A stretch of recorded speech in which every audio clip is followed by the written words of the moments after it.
YCP Singanamala assembly అభ్యర్థిపై TDP అధినేత చంద్రబాబు నీచ వ్యాఖ్యలపై ఆ పార్టీ అధినేత సీఎం జగన్ మండిపడ్డారు. సింగనమల అసెంబ్లీ అభ్యర్థిగా సీఎం జగన్ ఎంపిక చేసిన వ్యక్తిని చంద్రబాబు ఎగతాళి చేయడంతో పాటు నిరుపేద కుటుంబం నుండి వచ్చిన టిప్పర్ డ్రైవర్ అంటూ దిగజారిన వ్యాఖ్యలు చేశారు.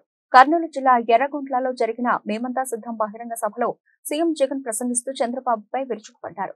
పేదలకు కూడా రాజ్యాధికారం దక్కాలనే ఆలోచనతో సామాజిక న్యాయం ప్రాతిపదికన వారికి సమాన అవకాశాలు కల్పిస్తూ ఉంటే ఓర్చుకోలేకపోతున్నారా అని చంద్రబాబుకు సూటి ప్రశ్న వేశారు. పేదలకు అధికారం ఇస్తే మీ సమస్య ఏంటని నిలదీశారు. మా ఎమ్మెల్యే అభ్యర్థి వీరాంజనేయులు టిప్పర్ డ్రైవర్ వృత్తి చేసుకుంటూ ఉండడం మాకు గర్వకారణమన్నారు. ఆయన చదువులు చంద్రబాబు కన్నా ముందే ఉన్నారని స్పష్టం చేశారు. ఆర్థిక శాస్త్రంలో మాస్టర్స్ డిగ్రీతో పాటు బిహెచ్ పట్టా పొందిన ఆయన టీడీపీ హయాంలో నిరుద్యోగ సమస్యల వల్ల డ్రైవర్ పనిలోకి వెళ్లారన్నారు. ఇక్కడే ఒక విషయం చెప్పాలి. రామయ్యన్న బీసీ సామాజిక వర్గానికి సంబంధించిన ఒక పేదవాడు. ఈ మాట ఎందుకు నేను చెప్పాల్సి వస్తా ఉందో తెలుసా? రామయ్యన్నకు ఎందుకు నేను టికెట్ ఇచ్చాను అని ఇంత గర్వంగా సగర్వంగా ఎందుకు చెప్పాల్సి వస్తా ఉందో తెలుసా?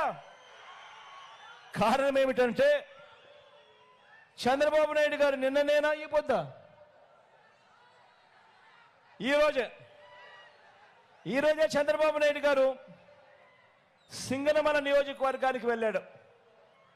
సింగనమల నియోజకవర్గానికి వెళ్ళి అక్కడ పబ్లిక్ మీటింగ్లో చంద్రబాబు నాయుడు గారు మాట్లాడుతూ వైఎస్ఆర్ కాంగ్రెస్ పార్టీ ఈ సింగనమల ఎమ్మెల్యే టికెట్ ఒక టిప్పర్ డ్రైవర్కు, ఒక లారీ డ్రైవర్కు, టిప్పర్ డ్రైవర్కు ఇచ్చిందని చెప్పి హేళన చేశాడు.